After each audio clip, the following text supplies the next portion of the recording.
The upcoming season for the Dallas Cowboys may end up being a 17-week next man up experiment.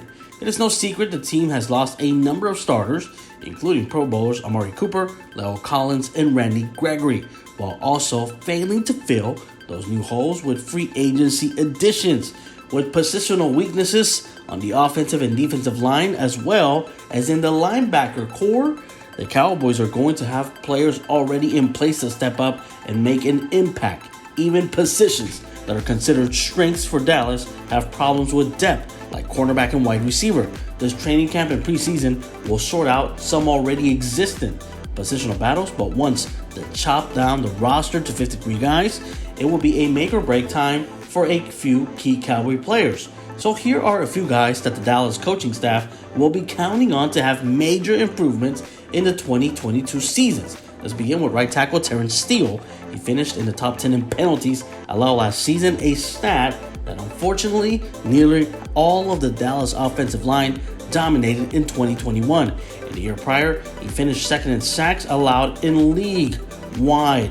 That could have more to do with him being a rookie, and he has since improved on that number. But the technical issues that engulf Steele in his first year are simply not gone.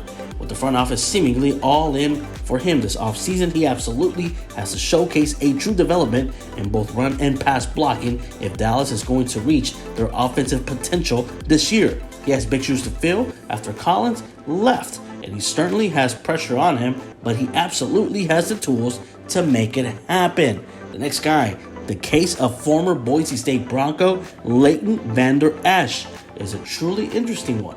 After a surprisingly good rookie year, it feels like the Wolf Hunter has been on a steady decline. Whether it is injuries, poor performance, or a decrease in physical traits, Vander Esch seems to be getting worse in years where he should be improving. For example, he did not play as well last season, left a lot of holes, and even gave up huge plays on the run.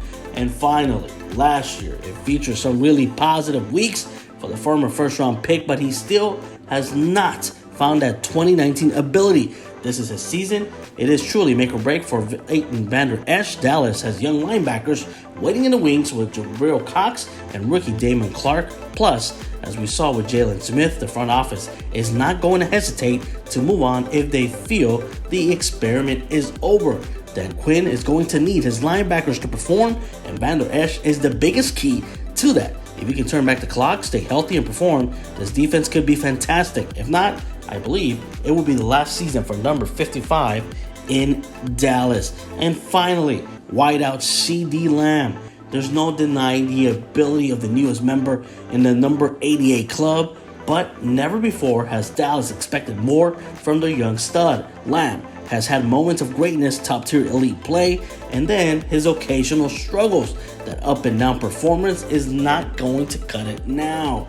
Lamb, at least last season, also had drop problems with far too many routine plays slipping through his hands. The difference between now and then, Prescott can no longer fall back on Cooper, Wilson, and even Gallup for the beginning of this year to bail out Lamb. Now, it will consist of James Washington and rookie Jalen Tolbert if Lamb has catching issues on Sundays.